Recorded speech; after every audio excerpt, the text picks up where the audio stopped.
كل من عليها فان ويبقى وجه ربك ذو الجلال والإكرام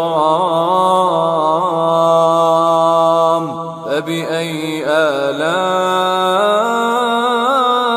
ربكما تكذبان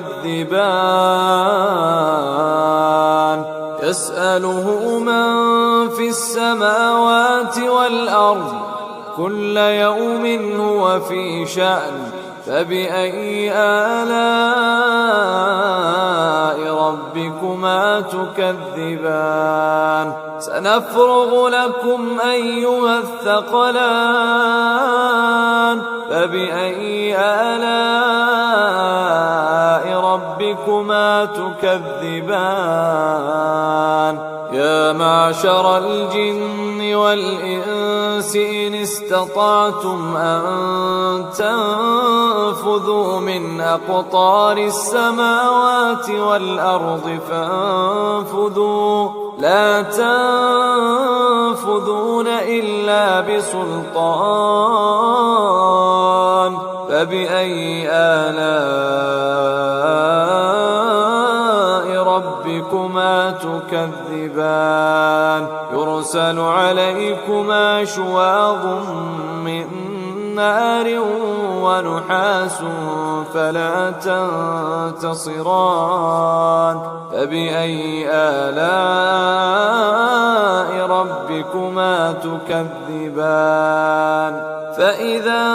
انشقت السماء فكانت وردة كالدهان فبأي آلاء ربكما تكذبان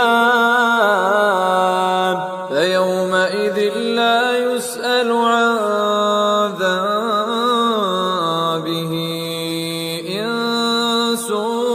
ولا جان فبأي آلاء ربكما تكذبان يعرف المجرمون بسيماهم فيؤخذ بالنواصي والأقدام فبأي آلاء ربكما تكذبان هذه جهنم التي يكذب بها المجرمون يطوفون بينها وبين حميم آن فبأي آلاء ربكما تكذبان